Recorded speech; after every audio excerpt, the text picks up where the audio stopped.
Sulaiman Abu Idam mengabarkan kepada kami, ia berkata, aku mendengar Abdullah bin Abi Aufa radhiyallahu anhu berkata dari Nabi SAW, beliau bersabda, sesungguhnya rahmat tidak turun kepada kaum yang di dalamnya ada orang yang memutus silaturahim. Hadits ini menjelaskan kepada kita tentang beberapa hal. Yang pertama kita jelaskan dulu makna rahmat. Bisa berarti rahmat, penjelasan katanya hujan yang turun, artinya tidak akan turun hujan kepada manusia secara umum karena mereka saling memutus silaturahim. Atau bisa juga bermakna rahmat, makna terjemahannya karunia. Semua pemberian yang bisa memuaskan manusia diistilahkan dengan rahmat. Maka ini tidak akan turun. Jadi makanannya tidak akan cukup, minumannya tidak akan cukup, ya, pakaiannya tidak akan cukup, pergaulan dan hubungan di antara mereka selalu rusak. Maka itu kehilangan rahmat namanya, ya, kehilangan rahmat.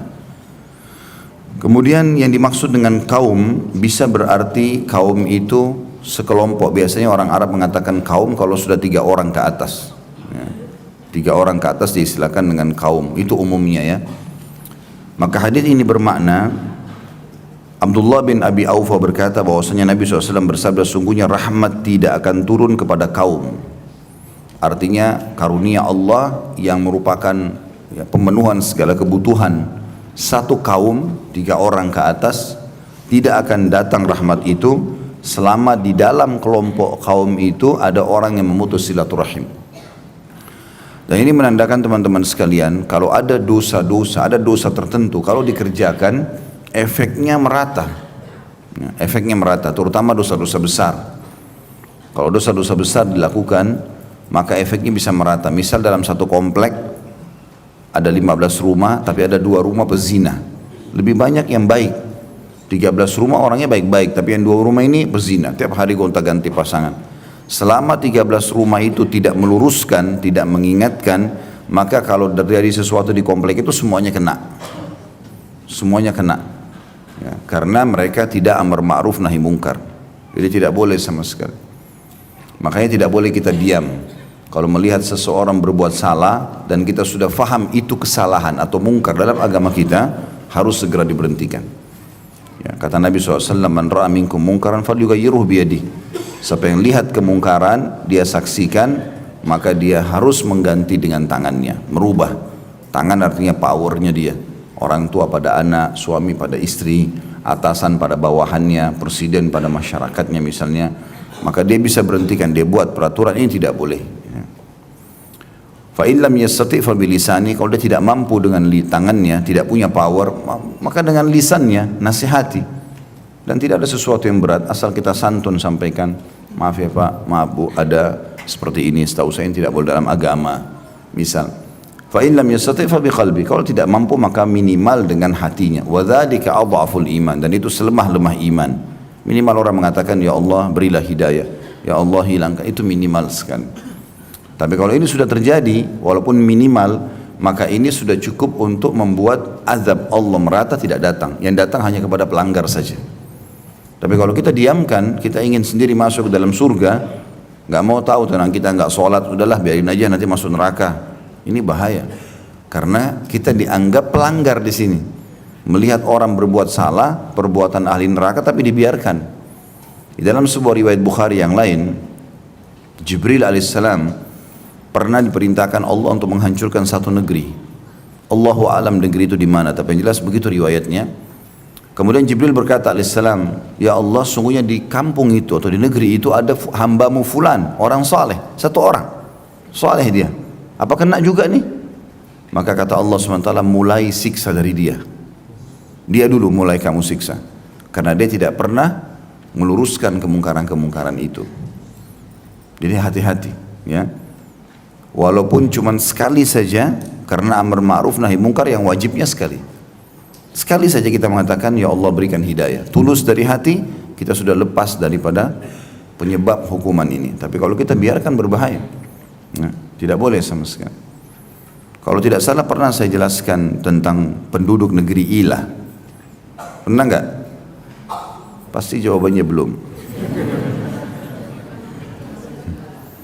Jemaahnya terlalu manja, suka lupa. Sudah pernah belum? Benar nih. Ada satu negeri sekarang masuk di Palestina dan dijajah oleh Israel, diambil oleh Israel, namanya negeri Ila. Negeri Ila ini dulu ada memang Bani Israel yang tinggal di sana dari pengikut Musa alaihissalam. Salah satu syariat Nabi Musa alaihissalam tidak boleh mancing hari Sabtu. Sudah belum? Nah itu baru tadi sudah ada ohnya, itu sudah tahu. Akhirnya saya ulangi saja. Akhirnya negeri Ila ini karena ada syariat tersebut tidak boleh mancing hari Sabtu. Bukan cuma tidak boleh mancing, dalam syariat Taurat tidak boleh berperang hari Sabtu. Hari Sabtu itu kayak hari raya mereka, seperti kalau kita hari Jumat. Karena Nabi SAW mengatakan Yahudi memilih Sabtu sebagai hari raya mereka, Nasrani hari Ahad, dan aku diberikan petunjuk oleh Allah untuk memilih hari Jumat. Ya. Jadi ini hari dimuliakan, mereka nggak mau berperang, mereka tidak boleh berperang, mereka tidak boleh apa-apa, banyak kegiatan nggak boleh. Di antaranya mereka nggak boleh mancing hari Sabtu, syariatnya begitu. Dan ini tidak berlaku bagi kita sekarang tentunya. Yang jelas pada saat itu penduduk negeri Ila ini kebetulan berada di pinggir laut dan kerja mereka semuanya nelayan. Begitu syariat ini turun, maka mereka terpecah menjadi 3 golongan. Golongan pertama, pelanggar. Mereka tidak mancing hari Sabtu, tapi mereka pasang jala malam Sabtu. Dibiarin aja ikan-ikan masuk hari Sabtu, hari Ahad baru diambil. Ini sama saja mau menipu Allah. Enggak boleh, tapi tetap dikerjakan. Saya enggak zina kok, tapi dia yang buka diskotik. Dia yang buat tempat berzinan. Saya enggak minum khamr kok, tapi di supermarketnya jual khamr. Sama saja, dia yang mendukung. Ada kelompok kedua, orang-orang beriman ini melarang itu, nggak boleh, gitu kan? Dilarang oleh mereka. Ini yang amar ma'ruf nahi mungkar, nggak boleh, ini haram dalam agama, nggak boleh rekayasa seperti ini, haram ya haram, nggak usah dicari kiri kanannya, halalnya. Yang ketiga, orang beriman juga, tapi keliru. Mereka bukannya melarang kelompok pertama, mereka malah datang kepada kelompok kedua, lalu mengatakan sudahlah, nggak usah diganggu, biarin aja nanti mereka masuk neraka kok itu. Jadi bukannya melarang yang salah, tapi menahan orang yang benar. Jelas nggak ini? Nah pada saat Allah subhanahu wa ta'ala memudahkan kelompok kedua, mengingatkan kelompok pertama, dan mereka tetap ngotot tidak mau, enggak, kita nggak mancing kok, cuma masang jala saja, ya ikannya masuk salah sendiri. Jadi mau nipu, rekayasa keadaan. Maka Allah subhanahu wa ta'ala kalau mau menghukum satu kaum, Allah makin limpahkan nikmat, namanya tadarruj. Ya.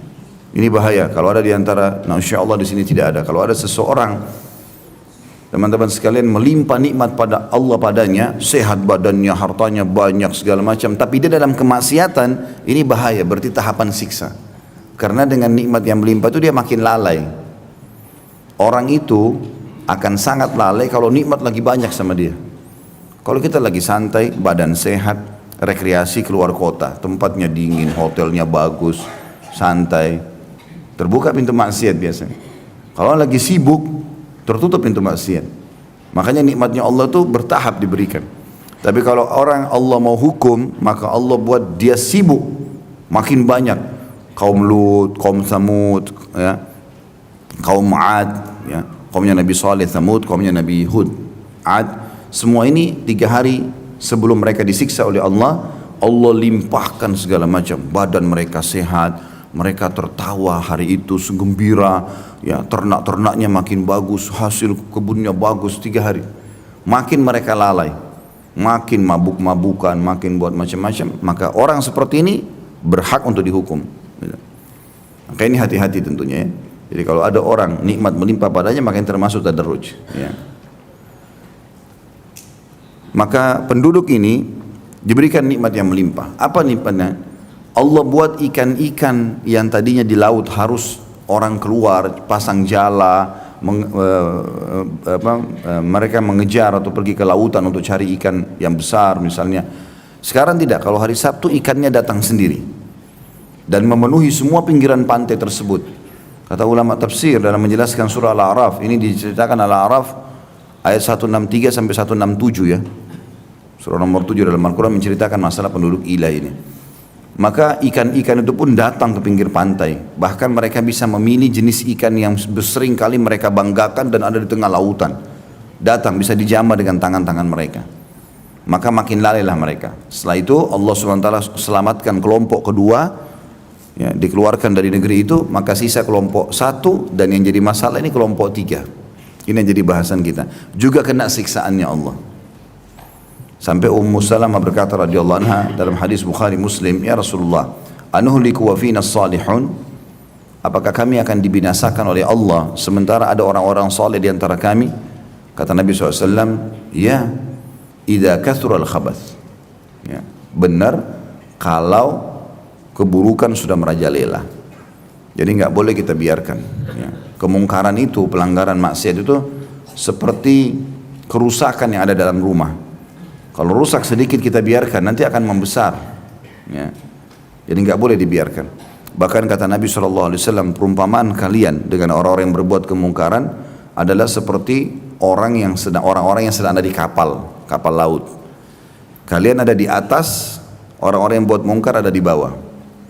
Setiap kali mereka mau ambil air, mereka harus naik ke atas, lewatin orang-orang soleh ini. Ini tentu contoh dari Nabi SAW, ya. Ibaratnya selama kita ada, kita berusaha tampil di lapangan, dilihat, di jalanan, di pasar-pasar. Orang-orang yang berbuat mungkar ini risih sendiri. Mereka malu, ya, melihat orang-orang, ada orang dekat sama Allah, mereka malu sendiri. Maka kata Nabi SAW, diibaratkan kalian lagi ada di atas kapal, mereka di bawah. Setiap kali mereka mau ambil air harus naik ke atas untuk ambil air. Maka mereka ambil inisiatif. Daripada kita selalu bolak-balik naik atas, bolongin aja kapal nih dari bawah, supaya airnya gampang diambil. Kata Nabi SAW, kalau kalian biarkan mereka membolong kapal itu, kalian akan tenggelam semuanya. Semua kena. Maka harus hati-hati, ya. Seorang suami harus aktif mengingatkan istrinya, sholat, puasa. Kalau sudah mulai lalai, coba cari dalil-dalilnya. Karena ilmu agama, wahyu itu bicara dengan hati. Malas sholat malam, bacain. Ini kita baca sama-sama yuk, dalilnya tentang sholat malam. Nanti malam kita bangun sama-sama yuk, saling membangunkan. Kata Nabi SAW, semoga Allah merahmati seorang suami yang terkaget malam hari, kemudian dia membangunkan istrinya untuk sholat sama-sama. Kalau istrinya nolak, dipercikkan air. Percikkan air, ya, jangan disiram. Bentuk kasih sayang gitu loh, sedikit saja.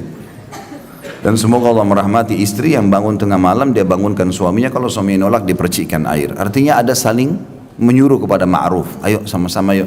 Karena kadang-kadang orang kalau sendiri malas, tapi kalau berdua, bertiga. Kita juga kalau jalan, saya jalan sekarang pakai gamis, pakai kopiah di jalan, sendirian, risih sedikit, gak ada orang. Tapi kalau 2 orang, 3 orang, 10 orang, ada komunitas, maka beda, ya. Maka akan lebih kuat. Ya, saling menguatkan. Dan syaitan, kata Nabi SAW, syaitan itu hanya akan mengambil domba yang terlepas dari kelompoknya. Maaf, serigala itu hanya akan mengambil domba yang lepas dari kelompoknya. Jadi walaupun domba itu tidak melawan serigala, tapi serigala takut juga kalau lagi rame-rame dombanya, ya. Tapi kalau lagi sendirian, itu bahaya sekali. Sampai dalam Islam dianjurkan kalau safar jangan sendirian, kecuali darurat. Ya, sampai kata Nabi SAW, kalau kalian mengetahui apa yang aku ketahui, kalau seseorang safar sendirian, maka kalian tidak akan safar sendirian. Artinya syaitan akan cepat, ya, kerumuni dia, buat dia supaya terjerumus dalam kemaksiatan. Karena kapan dia kena maksiat itu, dia pulang ke kampungnya atau negerinya, maka dia agak sulit lagi kembali kepada iman yang pertama. Ya, karena itu ibaratnya seperti orang kena becek, kotoran. Kalau kita kena becek, nggak semudah itu. Mesti harus dicuci dulu, dikeringkan dulu, gitu kan? Seperti itulah. Sekali kita berbuat dosa ini, maka akan ada sisa becek itu, kita harus bersihkan dulu. Baru kita bisa merasakan khusyuknya ibadah. Kalau ada teman-teman yang masih merasa, kenapa sholat saya enggak khusyuk ya Ustaz? Saya masih malas baca Quran, sholat malam saya masih jebol, ya. Kadang-kadang sholat, kadang-kadang tidak. Pasti ada maksiat, tidak mungkin. Pasti ada dosa yang masih dibuka. Muhasabah sendiri. Coba cek seharian itu apa saja yang kita kerjakan. Sedikit saja dosa mata kita lihat, telinga kita dengar, sudah cukup untuk membuat sholat malam ketinggalan. Sampai kata Ibnu Umar radhiyallahu anhu, saya pernah ketinggalan sholat berjamaah subuh di masjid sebulan, gara-gara saya pernah berbuat dosa kecil. Memang Allah SWT tidak buat dia bangun, ya. Dan salah satu tanda kebaikan dari Allah SWT, dan berarti Allah ridho dengan kita, Kalau setiap kesempatan ibadah selalu kita hadir. Sebelum azan kita engah sendiri. Oh, sebentar lagi waktu sholat nih. Atau pas lagi sholat, azan kita langsung gelisah, segera uduk pergi sholat. Itu tanda kebaikan. Tapi kalau kita masih malas-malesan, itu semua penyebabnya selain waswas syaitan juga adanya dosa. Ya, karena dosa itu seperti kendaraannya syaitan. Kalau syaitan sendiri dia nggak mampu. Mudah sekali orang beriman tolak. Jangan usah sholat. Enggak, saya mau sholat. Selesai. Enggak mungkin syaitan menjelma lalu cekik kita. Enggak boleh kamu sholat. Enggak ada. Itu enggak mungkin terjadi. Syaitan lemah sekali.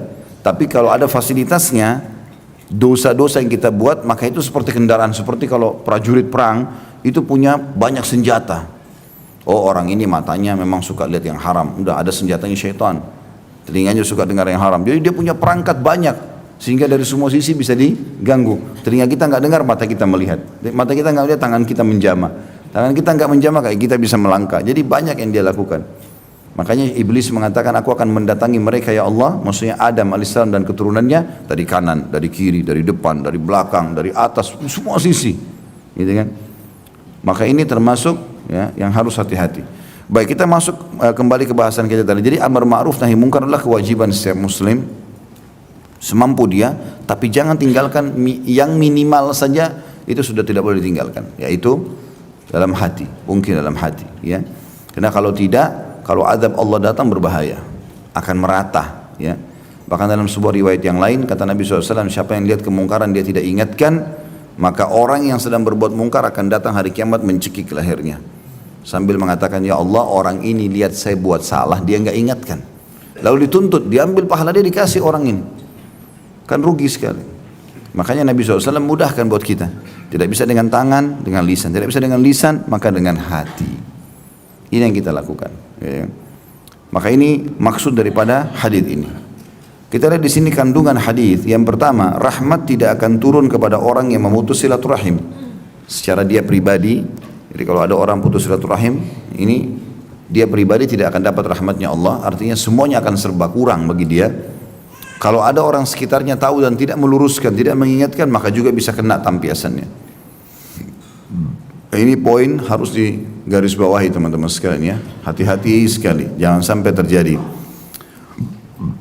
Walaupun keluarga kita berusaha untuk memutus hubungan dengan kita, kita nggak usah ikut-ikutan. Biarin dia saja, kita enggak. Orang gibah kita, jangan kita gibah dia. Udah biarin dia gibah aja. Kita doakan semoga Allah kasih hidayah. Boleh juga kalau kita mau doakan supaya Allah hukum gitu kan. Tapi yang jelas kita jangan ikut-ikutan. Jangan kebodohan dibalas dengan kebodohan, nggak boleh. Orang bodoh perbuatannya salah, jangan ikut-ikutan. Kita harus cerdas dan pintar, gitu kan. Orang buat jahat kita buat baik, jangan dibalas dengan kejahatan juga. Ya, ada orang suami istri selingkuh pasangannya, dia juga selingkuh. Ya dua-duanya dosa. Jangan. Nanti Allah SWT akan buat pasangannya taubat atau Allah akan ganti yang lebih baik. Allah maha adil kok dan maha melihat. Allah tidak pernah tidur. Allah SWT maha hidup ya, dan terus menerus mengurus makhluknya. Hayyul Qayyum. Dalam ayat kursi dibahasakan itu atau dijelaskan masalah itu. Kemudian yang kedua, memutus hubungan rahim menjadi penyebab kekeringan, terputusnya rezeki dan kebinasaan umat ya. Artinya bisa merata siksaan itu datang. Maka harusnya kita hati-hati ini ya. Hati-hati dengan kalimat-kalimat teman-teman, kadang-kadang ini sering terucapkan. Dia marah sama adiknya atau sama kakaknya, mulai sekarang putus hubungan kekeluargaan. Untuk apa bahasa begini? Walaupun kita lagi jengkel, jangan bahasakan itu. Karena kita sudah memutus nantinya tidak ketemu, juga ucapan ini sendiri ada nilai dosanya. Nggak boleh sama sekali. Ini masuk dalam dosa besar. Imam Adz-Dzahabi rahimahullah masukkan dalam kategori dosa besar. Memutus silaturahim itu nggak boleh ya. Dan sebaliknya sudah kita bahas di awal-awal bab kita bahwasanya silaturahim akan memanjangkan umur dan meluaskan rezeki ya. Jadi baik-baik saja.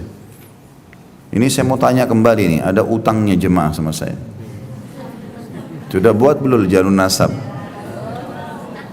Hah? Ini kalau anak SD mesti dicambuk. Jangan main-main soal itu, harus buat jalur nasab. Ya. Tanya saja kerabat yang masih hidup. Kalau tidak, mungkin di sini masya Allah ada yang bapak-bapak kita yang sudah sepuh, ibu-ibu yang sepuh, Ingat saja siapa saudara-saudaranya, tulis saja nama-nama mereka, menikah sama siapa, beritahukan kepada anak cucu. Ini loh, kakek ini bersaudara sekian orang ya, ini istrinya, ini anak-anaknya, namanya fulan, fulan, fulan, fulan. Kalau bisa ketemu bagus pertemuan keluarga, sehingga anak-anak ini tidak putus silaturahim. Kalau kita juga jadi penyebab mereka melanjutkan silaturahim, kita panen pahala lain lagi.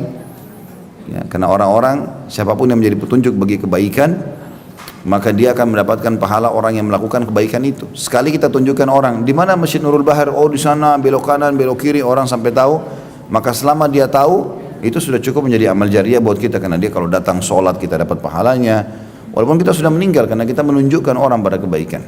Nah, begitu juga dengan Ar-Rahim ini. Selanjutnya, pasal nomor 32 atau bab nomor 32, masalah dosa orang yang memutus silaturahim. Kalau tadi ancaman rahmat yang hilang dari satu kaum kalau ada di dalam mereka pemutus silaturahim.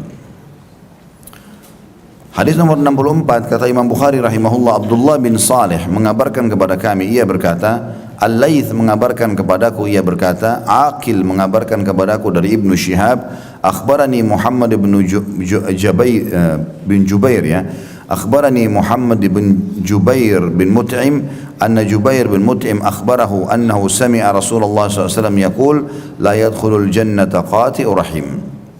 Muhammad bin Jubair bin Mut'im mengabarkan kepadaku bahwasanya Jubair bin Mut'im mendengar Rasulullah SAW bersabda, tidak masuk surga orang yang memutus silaturahim. Kandungan hadis ini, besarnya dosa orang yang memutus silaturahim yang mana ia diancam tidak masuk surga.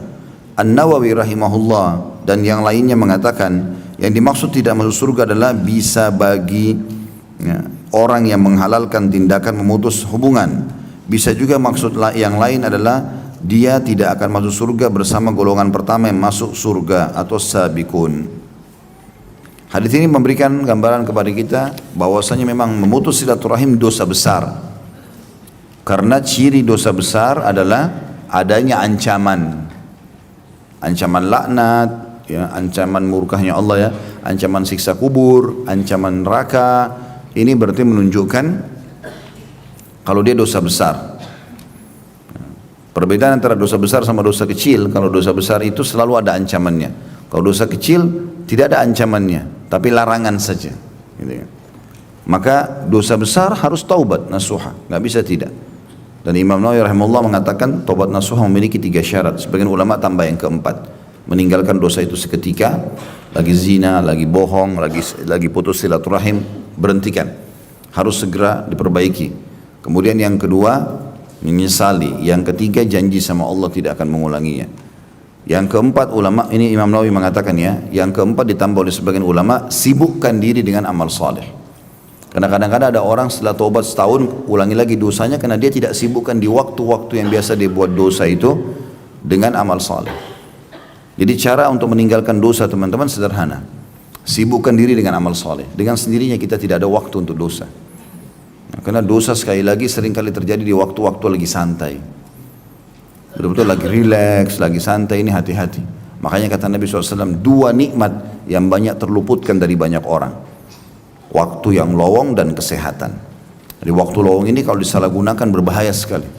Akhirnya kita lalai, tidur terus, ya, nonton TV terus misalnya. Nah itu karena banyaknya waktu-waktu yang dianggap waktu santai. Ya. Semoga Allah memaafkan itu yang lalu-lalu. Tapi bagaimana kita berusaha makin hari maka makin baik. Ya. Karena kita harus tahu teman-teman seperti Hasan Basri berkata rahimahullah, hai anak Adam, kamu hanyalah bilangan. Kamu hanyalah bilangan. Hari kesekian, umur sekian tahun, kamu bilangan. Setiap kali kamu membuka matamu di pagi hari masih hidup, maka hilanglah 1 bilanganmu. Jadi jangan sampai kita lalai ini, itu salah ya. Orang-orang non-muslim selalu mengatakan ulang tahun dirayakan, oh gembira. Kita bukan ulang tahun ini ya. Hilang tahun itu. Gak ada. Kita ini setiap detik hilang waktu kita berkurang. Jadi kalau kita punya masa 100 tahun misalnya, atau 60 tahun misalnya, bertambah 1 hari berarti berkurang jatah kita, kan gitu. Maka ini harus difahami. Jangan sampai kita lalai terus. Dan makin dekat dengan masa pulang, maka harusnya kita makin punya banyak persiapan, bekal. Menyesal teman-teman nanti, di akhirat tuh nyesal sekali. Coba saya dulu begini, tapi sudah nggak bisa lagi. Nggak bisa, gitu kan. Kalau ada di antara anda yang hadir di sini, tidak sholat subuh tadi di masjid misalnya bapak-bapak, mungkin dia punya udzur tertidur segala macam, oke lah. Tapi untuk memperbaikinya nggak bisa. Nggak bisa lagi kita bilang, ya Allah kembalikan waktu subuh saya mau sholat berjamaah di masjid. Nggak bisa, jauh usah itu. Ketinggalan 1 rakaat saja masbuk, kita udah nggak bisa bilang sama imam, imam ulangi dong sholatnya dari awal. Nggak bisa. Dan buku amal kita dicatat sampai hari kiamat, hari itu, sholat itu, kehilangan 1 rakaat. Dan rugi luar biasa itu. Penyesalannya nanti di akhirat. Jangan lalaikan itu, teman-teman sekalian. Dan tujuan majelis ilmu begini itu untuk membuat kita sadar dan akhirnya kita jadikan sebagai pegangan hidup.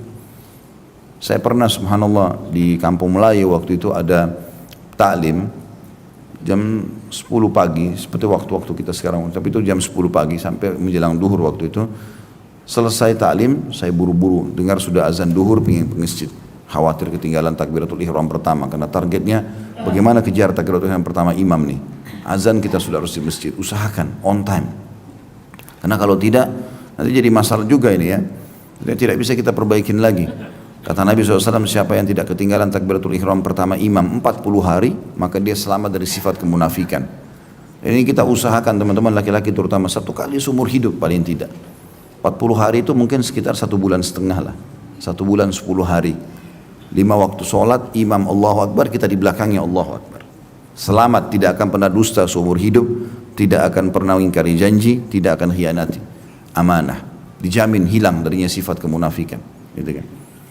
Maka subhanallah saya coba jadikan target, kejar. Begitu saya keluar ada satu ibu bajunya kotor sekali, gendong bayi gitu. Dia kasih isyarat minta uang. Saya sudah niat mau bantu sebenarnya, tapi saya juga kepikiran masalah azan. Baik saya bilang, bu insya Allah habis sholat ya. Begitu saja, dia niat husnudzon nanti habis sholat ya. Saya pergi sholat, waktu saya pulang ibu itu sudah tidak ada. Saya sampai naik kendaraan saya bolak-balik di tempat itu 3 kali nggak ketemu ibu itu. Sampai sekarang teman-teman sekalian saya terus sesali. Saya sampai muhasabah buat diri saya sendiri, apa ruginya Khalid, kau cuma keluarkan uang, berapa detik sih kasih ibu itu lalu pergi sholat, tidak terganggu sholat. Tapi subhanallah syaitan bisa dengan jeli juga mencuri pahala kita di situ. Belum tentu kita temukan orang yang sama. Kalau orang lagi minta, jangan tunda, kasih. Siapa tahu kita berapa langkah ke depan terus meninggal. Mungkin itu amal kita yang terakhir. Allahu a'lam. Syaitan selalu bisikin, sudahlah nanti masih ada di depan. Enggak, ini loh yang lagi dorong gerobak depan mata nih. Ini yang lagi minum di pinggir jalan, bawa kumpul-kumpul gelas plastik, kesian. Tidak tahu Allah alam makan nggak hari itu. Mungkin itu, jadikan itu amal kita terakhir. Oh mungkin siapa tahu kita meninggal setelah itu. Itu yang kita bisa bawa ya. Jadi harus jeli teman-teman sekalian. Kami para ustadz dan para dai hanya bisa bicara begini di masjid. Tidak mungkin kami datangi rumah bapak ibu tiap hari. Ketuk-ketuk, sudah sholat belum? Banyak benar rumah jemaahnya. Habis umurnya untuk itu, nggak mungkin. Makanya teman-teman harus sadar sendiri. Kami sampaikan ini loh kaidahnya, harusnya begini. Dan diamalkan, harus diamalkan. Sekali lagi teman-teman, yang lalu sudah berlalu. Tapi sekarang ke depan. Kata para ulama, hari-harimu yang telah berlalu adalah masa lalu. Kalau berbuat baik, bersyukurlah. Kalau ada dosa, bertaubatlah. Hari ini milikmu, maksimalkan hari ini. Hari ini tidak boleh telat lagi sholatnya, tidak boleh tidak sedekah, tidak boleh tidak baca Quran. Selalu jaga zikir pagi petang. Sudah, ibadah ke ibadah. Hari esok kau cuma bisa programkan, karena tidak tahu hidup atau tidak. Harus kita yang mengubah diri kita. Dan saya selalu ingatkan lagi kembali, jangan peduli dengan lisannya orang. Oh, kamu berubah ya, kamu begini ya, ya biarin dia ngomong, gak apa-apa. Mungkin kita yang lebih tahu kok diri kita akan dihisab sama Allah. Menyesal, ingat kata-kata saya ini teman-teman. Ya, menyesal di akhirat kalau ada amal soleh yang anda tidak kerjakan, menyesal. Kalau dosa kita lakukan, kita masih bisa taubat. Taubat Allah bisa maafkan. Tetapi dimaafkan pun dosa itu, tetap jeda yang kita sudah buat dosa. Misalnya ada orang berzina 3 jam, naudzubillah di hotel. Lalu dia taubat. Sebulan kemudian misalnya dia taubat, Allah maafkan, bersih. Kalau dia memang dia taubat nasuha. Tapi 3 jam itu tercatat di buku amalnya, walaupun dosanya dimaafkan, tidak ada amal solehnya. Paham nggak? Nah amal soleh ini yang kita butuh untuk meninggikan derajat di surga. Jadi nggak ada waktu untuk buat dosa, untuk apa? Dosa itu hanya untuk dipelajari dan dijauhi, bukan dicoba. Ini babi haram, saya mau coba dulu dagingnya, gimana rasanya? Kenapa Allah haramkan? Tidak perlu, pasti bahaya. Semua yang haram pasti bahaya. Allah larang karena Allah lebih tahu sebagai pencipta. Ya. Sama dengan kalau kita bertamu di rumah orang, tuan rumahnya lebih tahu. Tamu mau nginap, ini kamarnya ya, ini, mana yang boleh, mana tidak boleh, dia ingatkan tamunya. Itu dia lebih tahu. Kita nggak mungkin tahu semua itu. Orang lebih tahu, gitu kan? Maka Allah SWT lebih tahu mana maslahat dan mudarat. Kalau diharamkan udah nggak usah. Kita pelajari untuk dijauhi. Kalau yang baik-baik, yang halal dipelajari untuk dinikmati, silahkan. Dan lebih banyak. Saya sudah selalu ulangi itu. Yang halal lebih banyak. Untuk apa cari yang haram? Ya. Selalu. Yang haram itu cuma sedikit itemnya. Dan itu Allah cuma uji kita. Patuh nggak sih? Mirip kita kalau masuk di perusahaan, kamu kalau kerja sini on time dapat 1, 2, 3, 4, 5, 6. Fasilitasnya banyak, gaji, bonus, mobil dinas lah, rumah dinas, segala macam. Tapi pasti perusahaan bilang, cuma kalau langgar ada ini loh. Ini bukan untuk dicoba, nggak usah. Karena kalau kita coba kita kena hukumannya. Udah ini aja ada fasilitas yang kita pakai. Gitu loh rasionalnya. Udah jadi orang baik saja. Dan jadi orang baik itu 100%, jangan setengah-setengah. Pakai jilbabnya besar, temannya bilang, oh alim ya. Buka lagi. Langsung tiba-tiba. Dia pakai kopi ya, oh alim sekarang ya. Taruh di kantong.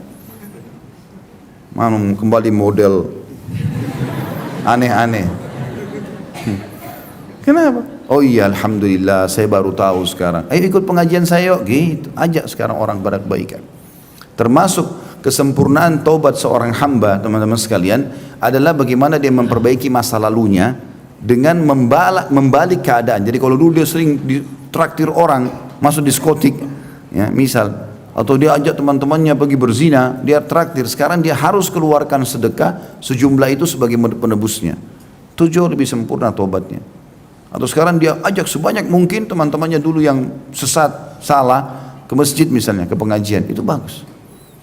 Begitulah yang dilakukan oleh Ikrimah radhiyallahu anhu, anaknya Abu Jahal. Dulu dia sebelum masuk Islam, banyak sekali hartanya sama ayahnya Abu Jahal dikeluarkan untuk perangi Islam. Begitu masuk Islam dia sedih, dia baru sadar, oh ternyata ini kebenaran.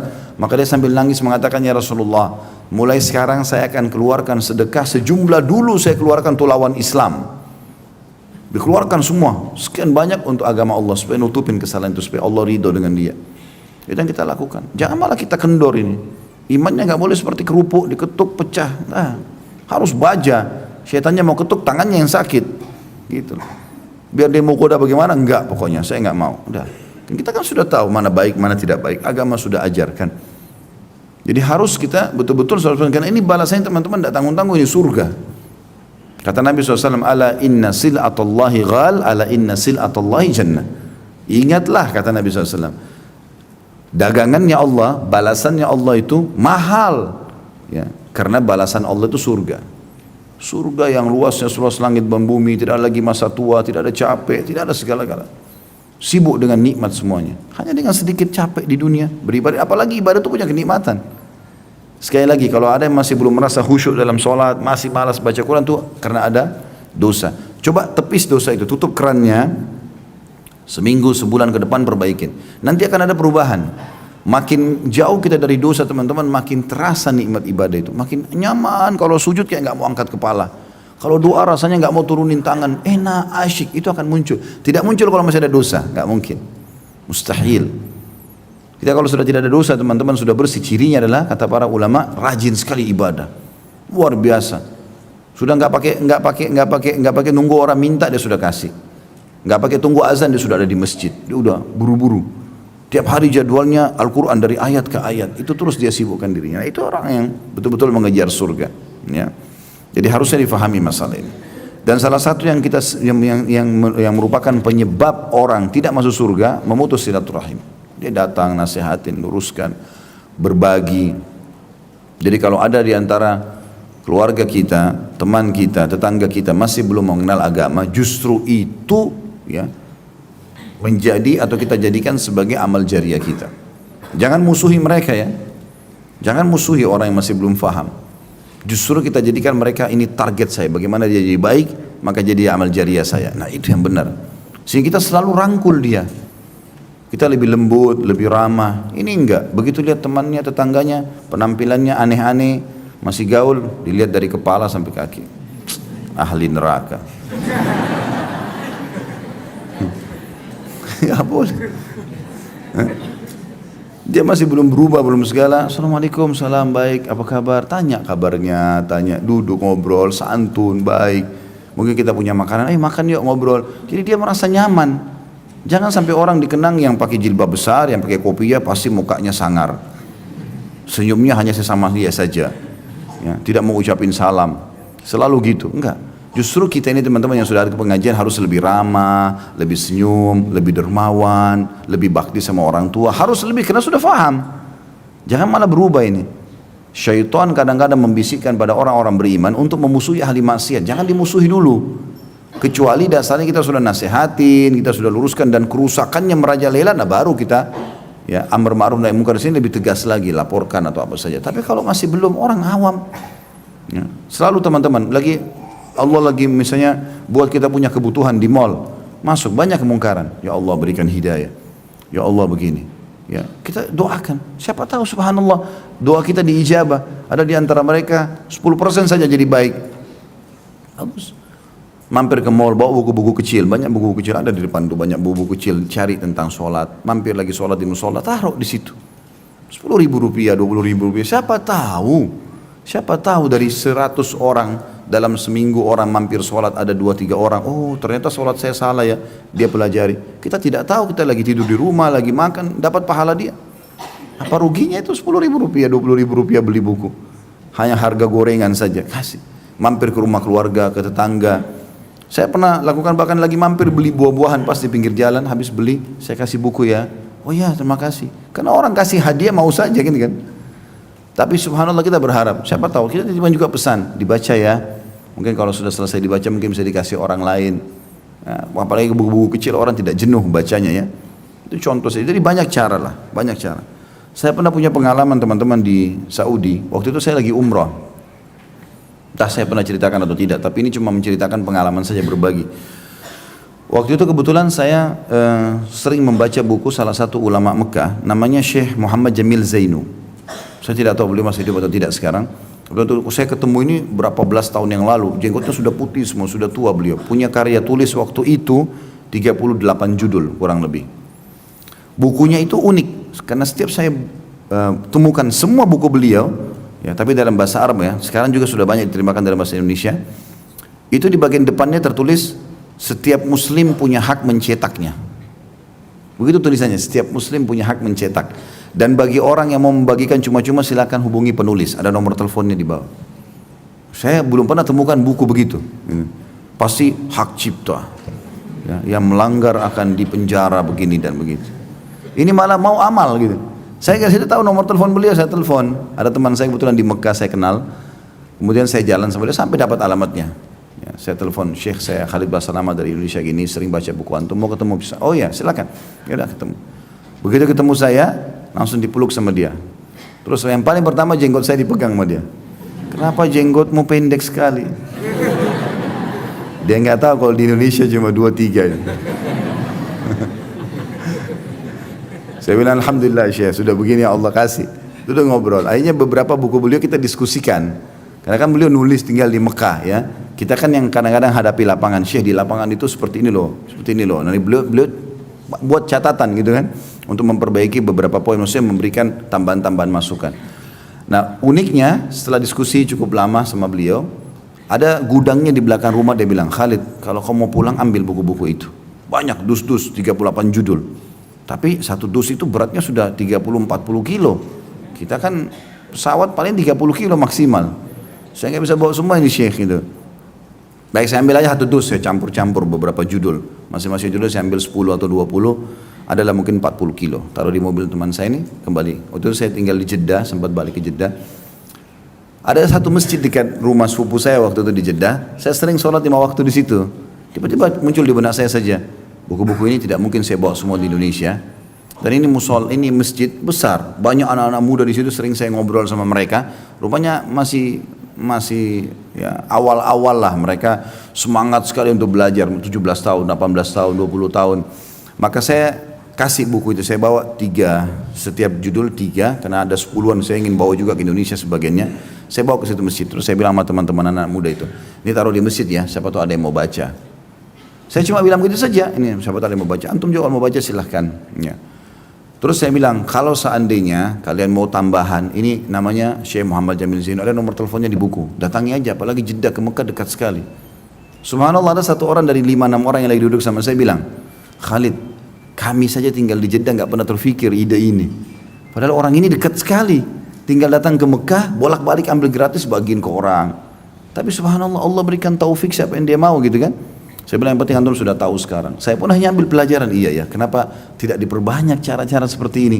Kadang-kadang subhanallah depan mata kita banyak kesempatan amal baik, cuma kitanya tidak memaksimalkan itu ya. Sayang sekali. Selanjutnya hadis nomor 65. Imam Bukhari berkata rahimahullah, Hajjaj bin Minhal mengabarkan kepada kami, ia berkata, Syu'bah mengabarkan kepada kami, ia berkata, akhbarani Muhammad ibn Abdul Jabbar qal sami'tu Muhammad ibn Ka'ab annahu sami'a Aba Hurairah yuhaddithu an Rasulillah sallallahu alaihi wasallam qal inna ar-rahima shajnatun min ar-rahman taqulu ya rabbi inni zulimtu ya rabbi inni quti'tu atau quti'tu ya rabbi inni ya rabbi dalam kurung fayujibuha ala tardawna an aqta'a man qata'aki wa asila man wasalaki. Muhammad bin Abdul Jabbar mengabarkan kepadaku, ia berkata, aku mendengarkan Muhammad bin Ka'ab bahwa ia mendengarkan Abu Hurairah radhiyallahu anhu berkata, Rasulullah sallallahu alaihi wasallam bersabda, rahim adalah akar dari Allah yang Maha Rahman ya, dari akar katanya Ar-Rahman. Dan ia berkata, si Rahim berkata, wahai Rabbku, wahai penciptaku, sungguhnya aku dizalimi. Wahai Rabbku, sungguhnya aku diputus. Wahai Rabbku, sesungguhnya aku. Wahai Rabbku, artinya Rahim banyak berkeluh kepada Allah subhanahu wa ta'ala. Lalu Allah pun berfirman kepadanya, apakah engkau mau aku putus orang yang memutusmu dan aku sambung orang yang menyambungmu? Hadis ini tentu sanadnya hasan, dan ada riwayat yang lain dengan lafaz dari Imam Bukhari juga, di bawah di footnote ya nomor 65, innar rahima sajnatu minar rahman faqala Allah man wasalaka wasaltuhu wa man qata'at wa man qata'an, ini qata'aka mestinya ya, ini nunnya diganti kaf ya, wa man qata'aka wa man qata'an qata'ahu Allah ya, itu betul. Rahim adalah akar dari Allah yang Maha Rahman. Maka Allah berfirman, barang siapa yang menyambungmu, ia akan aku sambung, dan siapa yang memutusmu, ia akan aku putus ya. Hadis ini juga dikuatkan dengan hadis Abdullah bin Amr bin As yang berlalu dengan nomor 54. Jadi mirip dengan hadis ini. Hadis ini memberikan pelajaran kepada kita, kandungannya adalah kalau Allah subhanahu wa ta'ala memperhatikan rahim ini dan menciptakan rahim dan menisbatkan pada namanya, makanya dikatakan Ar-Rahman Ar-Rahim karena pentingnya. Dan Allah subhanahu wa ta'ala menciptakan kita manusia sebagai makhluk sosial, kita nggak mungkin hidup sendiri, jangan eksklusif. Memang begitu Allah subhanahu wa ta'ala ciptakan kita. Apalagi di kota-kota besar kayak Jakarta, kota metropolitan, kadang-kadang tetangga tidak tahu tetangganya ya, apakah masih hidup, sudah meninggal, kerabatnya, dia tidak mau tahu, pokoknya dia sendiri. Maka ini berbahaya sekali. Ingat teman-teman, kalau kita biasa jenguk orang sakit, kita kalau sakit akan dijenguk orang. Kita kalau bantu orang pada saat susah, kita akan dibantu nanti. Kalau kita ada orang meninggal, kita datang mengantarnya, kita juga akan diantar pada saat meninggal. Tapi kalau kita eksklusif sendiri, tidak ada yang kenal, maka mungkin juga tidak ada orang yang mau tahu siapa kita gitu. Kita makhluk sosial, sering sosialisasi dengan orang, tegur, sapa, salam. Bahkan Nabi SAW mengatakan orang yang terbaik adalah orang yang memulai salam ya, jadi tegur, sapa. Juga dalam hadis yang lain, kalau dua orang muslim sedang jalan lalu terpisah dengan batu atau pohon, maka semestinya yang pada saat bertemu mereka memulai salam. Jadi tegur sapa perlu, berkenalan sama orang perlu, sosialisasi dalam kehidupan. Jadi jangan eksklusif, karena orang yang eksklusif ini paling dominan memutus rahimnya ya, apalagi kalau dia merasa dirinya sudah sukses, sudah berpendidikan. Justru semestinya kita seperti padi, makin berisi makin menunduk gitu kan. Makin tinggi titelnya, makin banyak hartanya, makin luas, makin baik, makin banyak membantu kerabat-kerabatnya gitu. Allah subhanahu wa ta'ala berarti mudahkan, amanahkan harta di tangan dia untuk dia bantu kerabatnya. Bantu siapa yang susah di antara mereka. Jangan dipersulit. Ya. Maka ini perlu digarisbawahi dan ini masuk dalam hadits ini.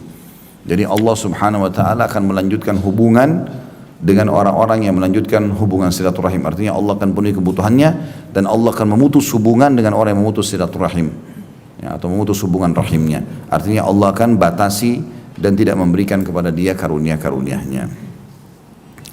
Selanjutnya adalah hadis nomor 66, masih di pasal yang sama atau bab yang sama, bab 32, hukuman bagi orang yang memutus silaturahim. Kata Imam Bukhari rahimahullah, Adam bin Abi Iyash mengabarkan kepada kami, ia berkata, Ibnu Abi Dhi'b mengabarkan kepada kami, ia berkata, haddatsana Sa'id bin Sam'an qala sami'tu Abu Hurairah radhiyallahu anhu yata'awwadu min imaratis sabyan was-sufaha. Faqala Sa'id bin Sam'an fa akhbarani Ibnu Hasan al-Juhani annahu qala li Abi Hurairah ma ayatu dhalik qala an tuqta'al arham wa yuta'a al-mughwi wa yu'sal marshid.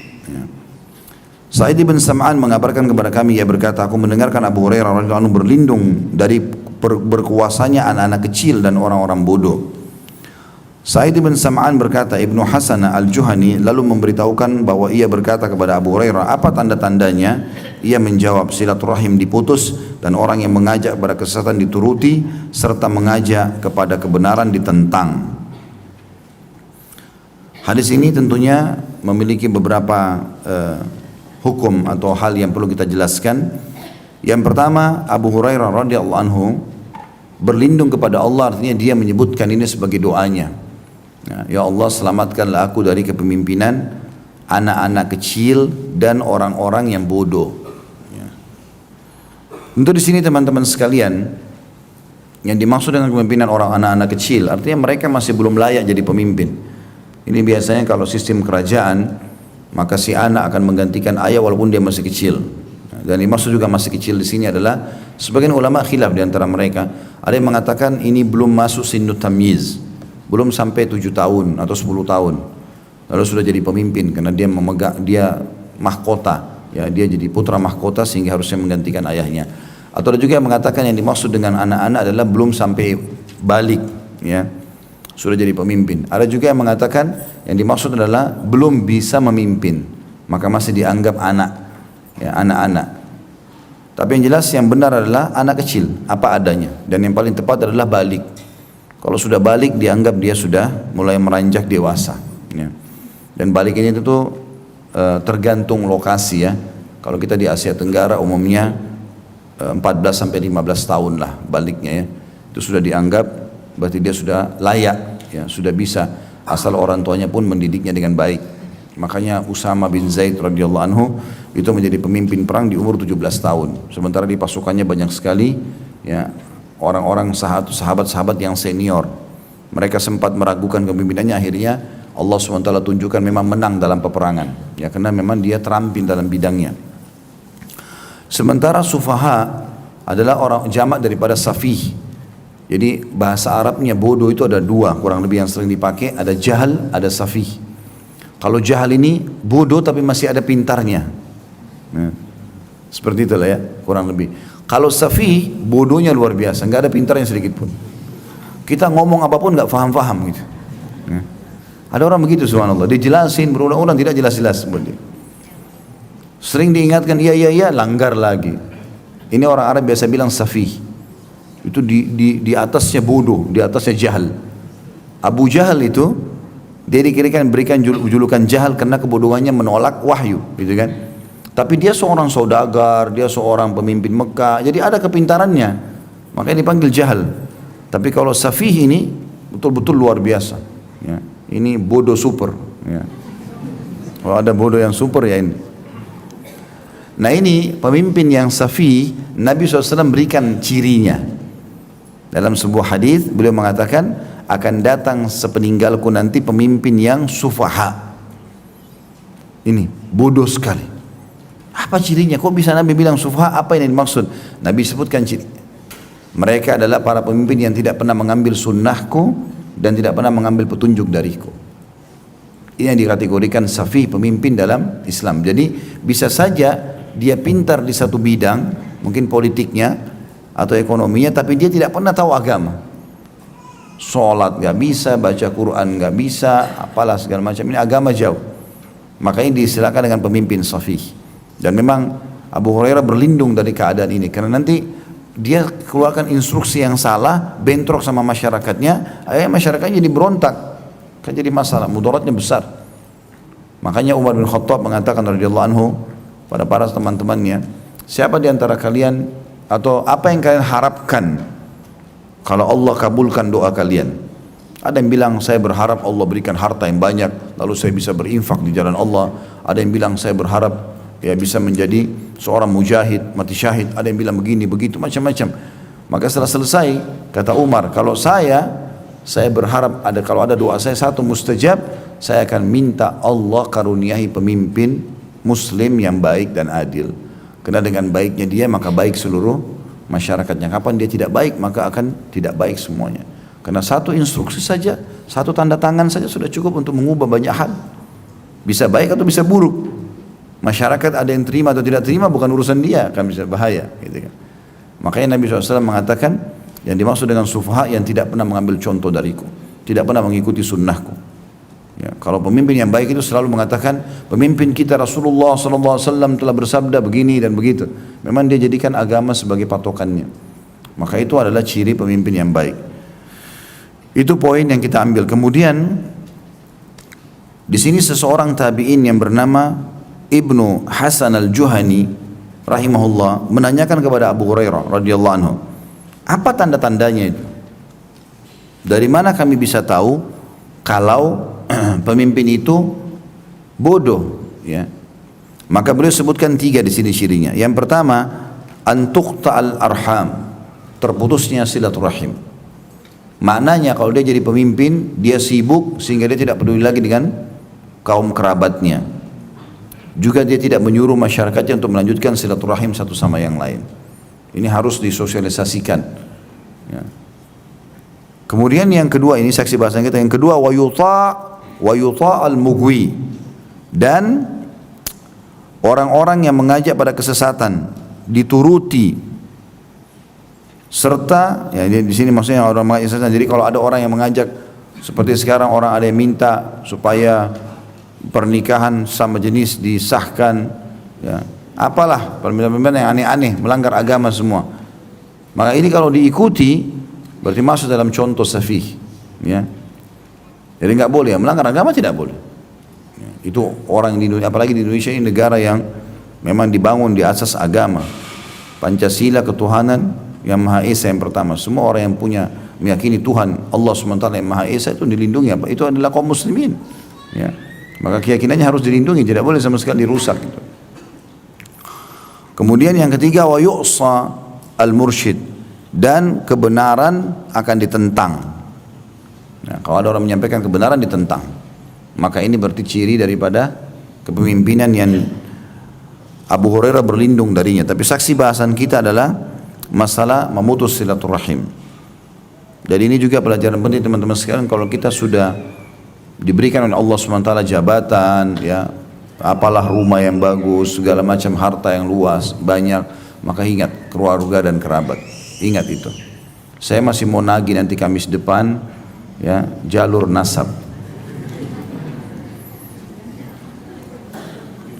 Kata beliau, kandungan hadis adalah berisi larangan memutus silaturahim atau hubungan rahim, mentaati orang yang menyesatkan dan mendurhakai orang yang lurus, ya, sebagaimana sudah kita jelaskan tadi. Baik, selanjutnya pasal 33 atau bab 33, ya. Hukuman orang yang memutus silaturahim di dunia.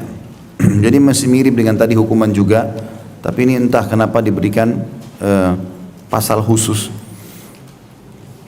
Imam Bukhari rahimahullah berkata, Adam mengabarkan kepada kami, ia berkata, Syu'bah mengabarkan kepada kami, ia berkata, Haddathana Uyainah bin Abdurrahman qal sami'tu abi yuhaddithu an Abi Bakrah radhiyallahu anhu qala Rasulullah sallallahu alaihi wasallam ma min dhanbin ahra an yu'ajjala Allah li sahibihi al-'uqubata fid dunya ma'a ma yuddakharu lahu fil akhirati min qati'atir rahimi wal bagi.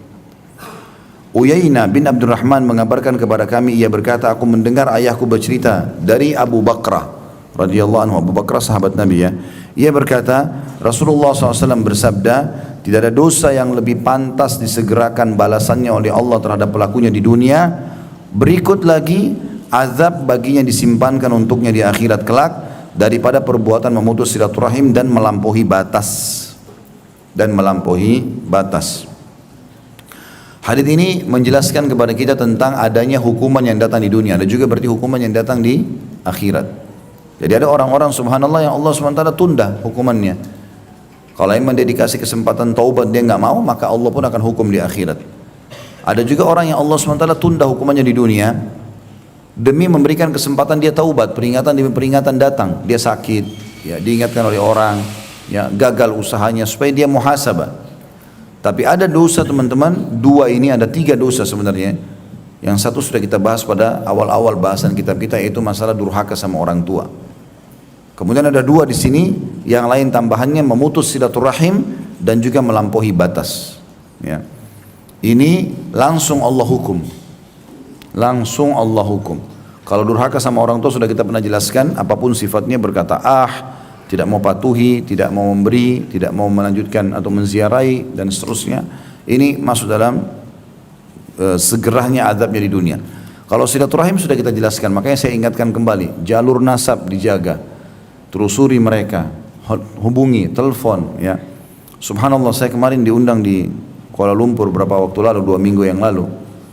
Pada saat saya di sana, ada satu orang datang ke saya, orang dari Yaman. Dia warga negara Yaman, ngajar di Universitas Islam di Kuala Lumpur. Dia dekatin saya habis ceramah, terus dia ngomong bahasa Arab. Dia mengatakan, Ustaz Khalid, ada satu bahasa lama yang saya kenal. Dia bilang gitu, namanya Jamal. Kenal nggak? Saya bilang saya nggak kenal, gitu kan. Terus dia bilang, tapi dia bilang kenal, baik. Baik, saya bilang kalau begitu minta tolong saja, ini nomor handphone saya, dikasih ke dia. Insya Allah nanti. Dia bilang, iya, saya tidak mau apa-apa kecuali pahala silaturahim antum nanti. Dia ngomong gitu. Baik, insya Allah Allah kasih. Subhanallah, baru mungkin 5-10 menit saya kembali ke penginapan, ke kamar hotel. Terus saya buka handphone, tiba-tiba ada orang yang sudah WA saya. Ternyata si di atas nama Jamal Basalama ini. Dia sudah warga negara Turki. Dulunya orang Indonesia, tinggal di Indonesia. Terus saya ngomong sama dia, saya telepon via WA. Dia bahasa Arab, rupanya dia pernah jadi dai di Jeddah bersama sama orang Yaman, dosen ini gitu.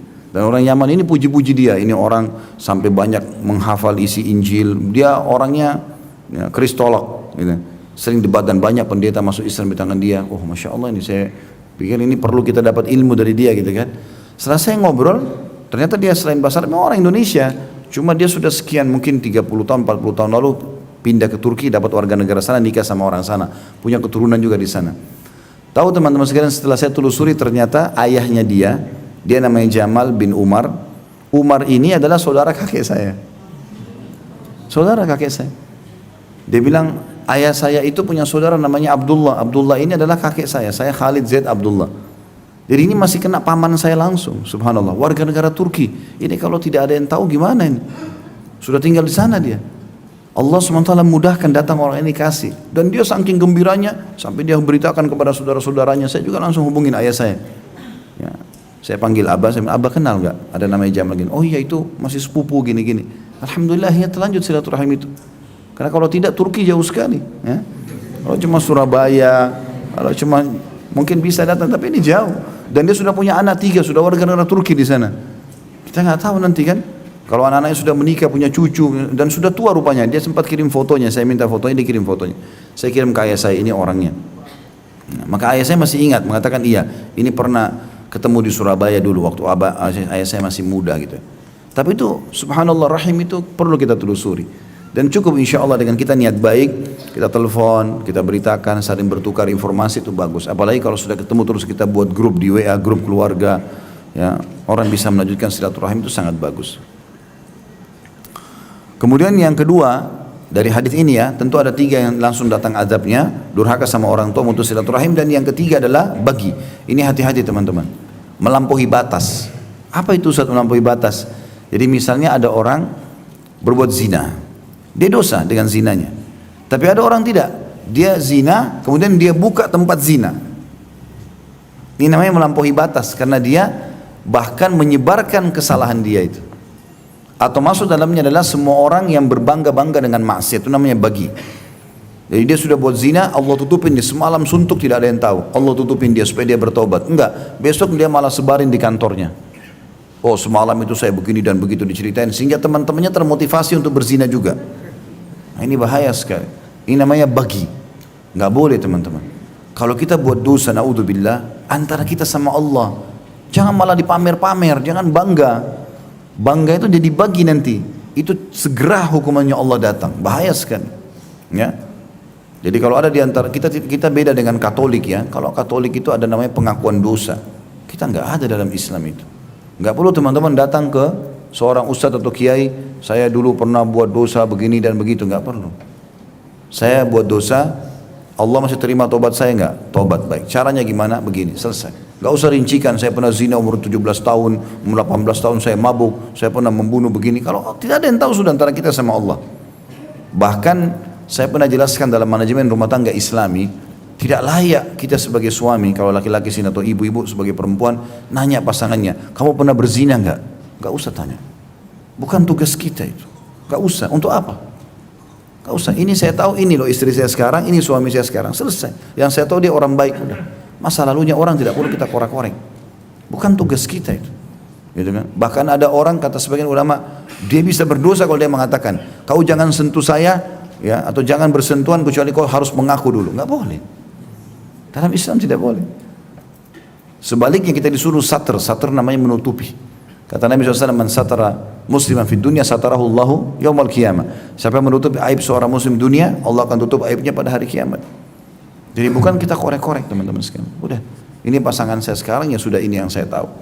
Ya, itu yang kita lakukan gitu ya. Dan tidak usah berumah tangga dengan penuh kecurigaan. Tidak usah. Jalan saja dengan niat kita yang baik. Allah SWT akan jaga pasangan kita dengan izin Allah SWT. Karena kalau kita mau sibuk itu habis waktu kita 24 jam. Ya. Sibuk mengambil tugasnya malaikat. Nah, jadi nggak usah. Sudah ada malaikat kiri kanan. Dia ngontrol 24 jam. Untuk apa kita repot-repot? Kalau kelihatan depan mata salah, luruskan. Kalau benar, dukung. Kan gitu. Tapi nggak usah kita sibukkan diri dengan itu. Ya, jadi ibu-ibu mulai sekarang tidak boleh periksa HP-nya suami. Nah, nggak ada lagi. Nggak perlu. Biarin handphonenya ditaruh di dekat ranjang, biarin. Nggak usah periksa. Dia hubungi siapa nih? Dia gini. Ya, ada orang begitu, sibuk. Suaminya masuk kamar mandi, dia sibuk, bukannya siapin sarapan, periksa handphone, cek ini, cek itu. Kalau malaikatnya bisa ngomong, dimarahin tuh. Nah, sudah tugasnya dia itu catat, yang baik sudah catat, yang buruk tidak ada. Ma yalfidu min qaulin illa ladaihi raqibun atid. Tidak ada satu huruf, satu kalimat, satu niat kecuali tahu ini baik atau ini buruk. Tidak perlu kita khawatir. Kalau kelihatan depan mata baru. Ayo nanti miss call, oh suara perempuan, save nomornya. Cari tahu, telepon sana, telepon sini, untuk apa? Enggak perlu. Sama bapak juga begitu. Enggak perlu. Walaupun saya bukan membela lawan jenis sesama jenis saya, Bu ya. Tapi memang laki-laki biasanya malas gitu. Enggak mau periksa-periksa, jarang. Biasanya ibu-ibu yang banyak periksa, sibuk dengan itu. Periksa ini, periksa itu, kecurigaan, akhirnya hidupnya enggak tenang. Jaga hubungan kita sama Allah, Allah akan perbaiki juga hubungan kita dengan manusia. Itu pasti, gak usah khawatir. Kata Nabi SAW, berbakti dengan kedua orang tua kalian, Allah akan berikan kalian anak-anak yang berbakti dengan kalian. Jaga kesucian kemaluan kalian, Allah akan jaga kesucian kemaluan pasangan kalian. Selesai. Sederhana. Karena kita gak bisa. Habis waktu kita kalau mengurus itu. Gitu kan? Sudah sangka baik, kita jalan. Lillahi ta'ala. Banyak orang begitu subhanallah. Pada saat pasangannya buruk, Allah punya cara buat mereka pisah. Lalu Allah kasih pasangan yang seperti dia, yang bagus. Pasangannya yang buruk, Allah kasih pasangan juga yang buruk. Kuasa Allah SWT. Karena Allah sudah bilang, laki-laki baik untuk perempuan baik untuk laki-laki baik. laki-laki buruk untuk perempuan buruk untuk laki-laki buruk. Sudah begitu konsep dalam Al-Quran. Jadi harusnya difahami masalah ini. Allahu a'lam. Baik, ini saja bahasan kita karena sudah 10:30. Pertanyaan yang sisa insya Allah kita coba nanti akan sortir di pertemuan akan datang, kita akan bahas lagi. Subhanakallahumma bihamdika asyhadu an la ilaha illa anta astaghfiruka wa atubu ilaik. Wassalamualaikum warahmatullahi wabarakatuh.